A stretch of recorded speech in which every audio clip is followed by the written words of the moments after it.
Welcome to another edition of CFUV's Climate Jam, a series on solutions to climate change.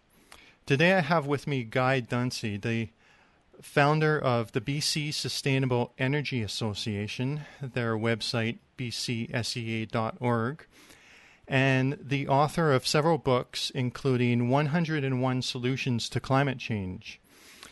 Today we will be talking about a upcoming webinar, or when this recording is going to be played, it's actually going to be in the past. So this webinar will have taken place on September 23rd, 2014. And we're going to be talking today about the webinar, which will be on geothermal power in BC and Canada.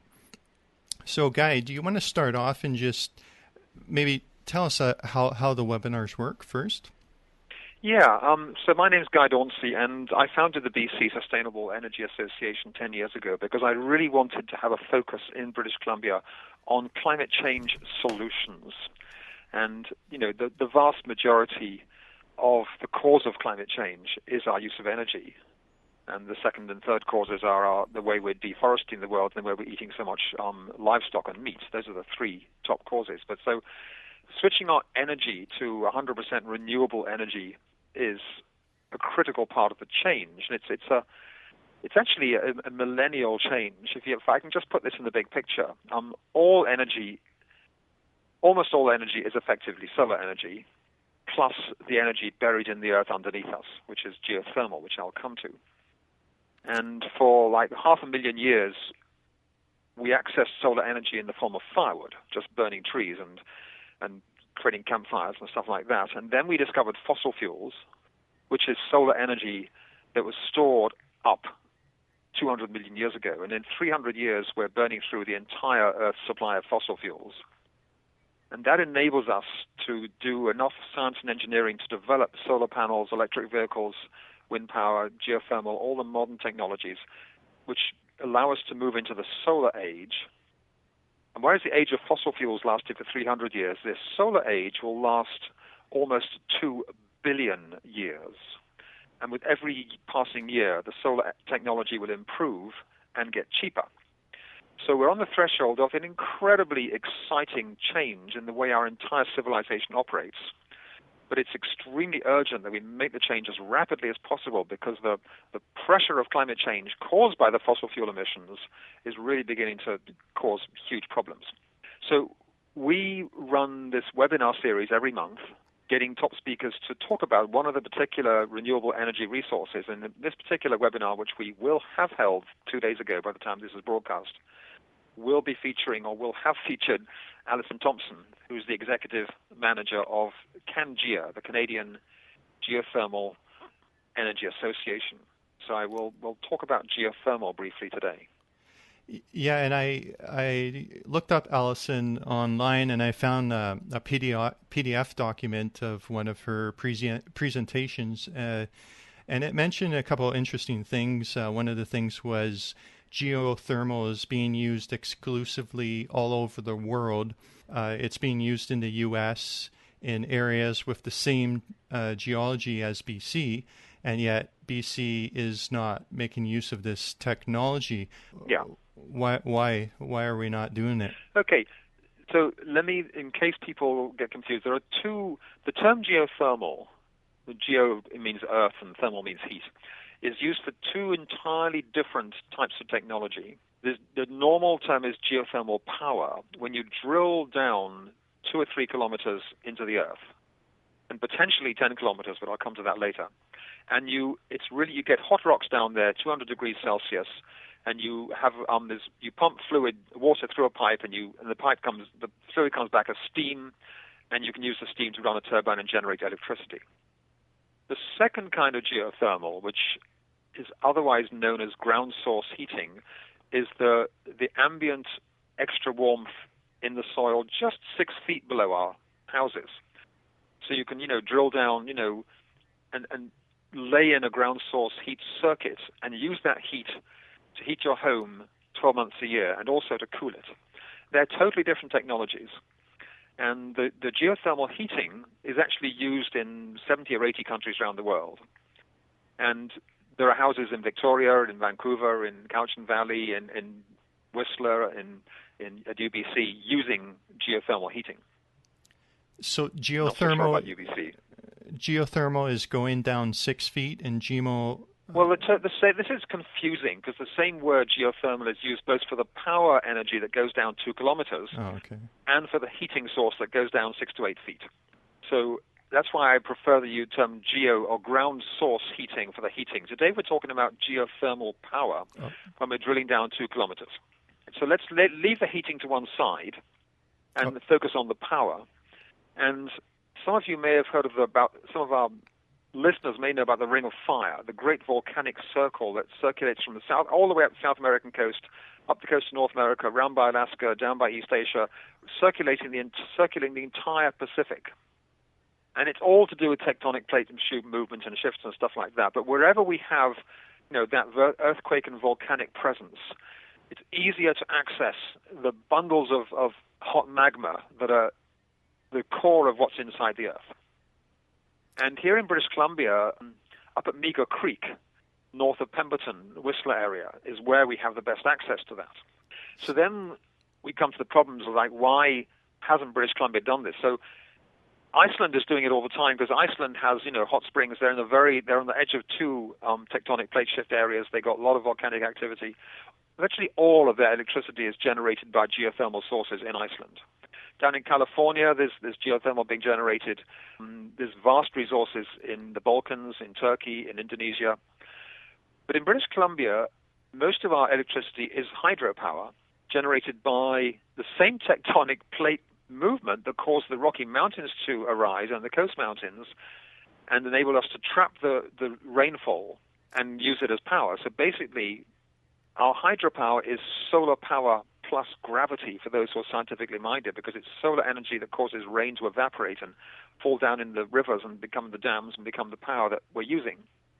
And it's already, British Columbia's power is 93% zero carbon already. And it's very cheap because once you build a really big dam, you're getting power at a baseload rate of, 5 cents kilowatt hour or so. And it's cheaper than any other source of power once you built the dam. The question then arises if you want new power. And we are also getting energy from wind power in British Columbia and from some run-of-river power and from natural gas. The other 7% is natural gas out of 93% renewables. Now, in this document that I found, she made a comparison between BC Hydro's Site C dam, which has a budget of $1.7 billion to produce 1,100 megawatts of energy, and then she compared it to geothermal exploration activities, which needs a budget of $165 million to produce the same amount. I'm assuming the same amount. Yeah, those aren't quite right numbers, but the point is really well made, is that because BC Hydro is saying that we need more power, we have a growing population, we have a lot of more activity, we need more power, and they have been planning for years to flood a region of the Peace Valley. It's actually more like $8.7 billion, the cost, and the evidence is that once you've drilled for geothermal, you can get cheaper power. Right. The dilemma is that the cost of finding out how much power is down there is expensive. So if you want to measure the flow of a river, you just put a little machine into it, and you can know how much power you're going to get. If you want to measure your wind capacity, basically put your finger in the air and put a sample measuring turbine up for a year, and you know how much power you've got, and it's very cheap. If you want to measure how much geothermal power, you've got to drill the hole first. You've got to drill 2 kilometers down, and sometimes you might find an area with really good geothermal resources. Sometimes it might not come in. This is the fundamental reason why we haven't developed the geothermal resources in British Columbia. Well, we got these these oil and gas companies that seem to be able to drill anywhere they want, and it doesn't seem to be that expensive for them to drill. Why can't we drill down to find geothermal at a cheaper price? Because the oil and gas companies are guaranteed a market for the oil they produce, and so the investment has got no risk attached. With geothermal in British Columbia, there is an initial hurdle for investors of drilling down to find out how much power is there, and then they've got to bid into the BC Hydro call for clean power. And BC Hydro may say, actually, no, we don't. For whatever reason, your power is too expensive, or we don't want it. So there's a risk factor for investors, and nothing happens without investment money. So that's one of the fundamental reasons. And so we need to give the same kind of transfer. I mean, right now we're giving subsidies and incentives to the oil and gas sector. And we need to eliminate those incentives because oil and gas are basically the fundamental cause of climate change along with coal. And geothermal is one of the solutions. Mm-hmm. Now, in British Columbia context, there's talk about setting up more gas-fired power plants. For instance, if the province goes ahead with liquefied natural gas, it seems pretty likely that the LNG operations will want to burn natural gas to produce the electricity to generate the stations to liquefy the gas. Well, that's just crazy when we have such good renewable energy resources that don't cause climate change. That's why this debate about geothermal energy versus Site C is really critical. And it's an important one for us to learn about. And the kind of changes, some tax regime changes and incentive regime changes that could be done at the federal and provincial level, could make all the difference. One other interesting thing that she mentioned in her report is the permits for these explorations, the geothermal exploration. It takes many years to be granted a permit, and in contrast to how long it takes to be granted a permit for a gas well. So developers, they walk away and go to another country where they can get a permit faster. Yes. So that's why, it's great that Alison, is taking the leadership, and she's been pretty persistent with the Canadian Geothermal Energy Association to try and get traction with the relevant ministries to get those kind of permitting processes changed. Because when you look at what's called the levelized cost of energy, which compares the price of energy, if natural gas is currently coming in terms of, dollars per megawatt hour, between 64 and 54, geothermal is coming in between, $59 and $36, down as low as 22 in some cases.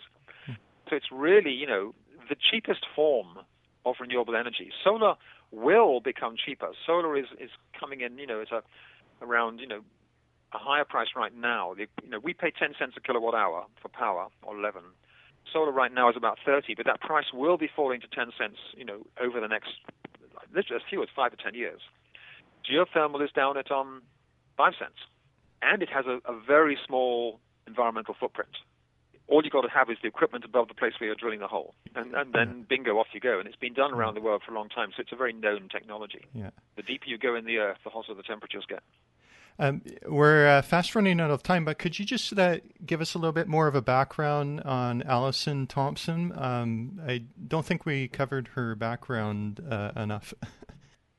It's great that we have this kind of leadership showing up. And she's been involved in the clean energy sector for quite a while. Okay.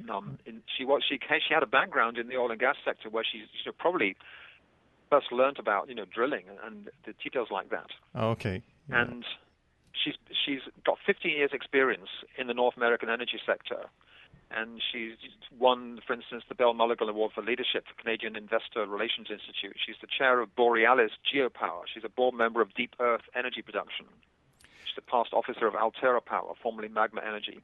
She's an evaluator for the Canadian Foundation for Innovation. She has a seat on the executive committee of the International Energy Agency in their geothermal working group. And globally at the 20th World Petroleum Congress, she was the geothermal energy chair. So she's playing a global leadership role. Okay. With a bachelor's and master's degree in chemical engineering from McGill, and then a professional engineering degree as well. Excellent. And it shows that I love it when I see women playing a powerful role in what has always been a very male profession, engineering, power, stuff like that. Yeah. And she's a role model for other women who are moving into engineering and beginning to sort of say, hey, we can use engineering to make a difference on this planet, because so many of the actual technical climate solutions are effectively engineering solutions, because there's a lot of expertise that's needed. Excellent. Well, let's give a reminder of what the schedule here is. So this webinar is going to take place on September 23rd, 2014. If people will be listening to this after the program, if you go to the BCSEA website, bcsea.org, and then simply go to the search engine at the top and write in the word webinars, you will see and be able to follow her webinar. And then we have our next webinar coming up is going to be in October on, just pulling out the date here, on Tuesday, October the 28th, when we're having a webinar on climate smart approach to food and the food industry. So anyone involved in the food industry and how those companies can save energy and reduce their carbon footprint and contribute to climate solutions. That's on Tuesday the 28th. And hopefully you and I will get a chance to chat about that in advance of that webinar this time. Oh, definitely. And at least our listeners can put that one in their calendar too if they want to actually be part of it this time. Yeah, these webinars are always at 12 noon lunchtime, and they're free. And you can, if you go to bcsea.org and, join our email lists, then you can, get involved. All right. Okay, well, thanks for joining us. Thanks for all your hard work, and I'll talk to you again. Thanks for doing this, Jason. Thanks for doing this, Jason. Thanks for doing this, Jason. Thanks for doing this, Jason.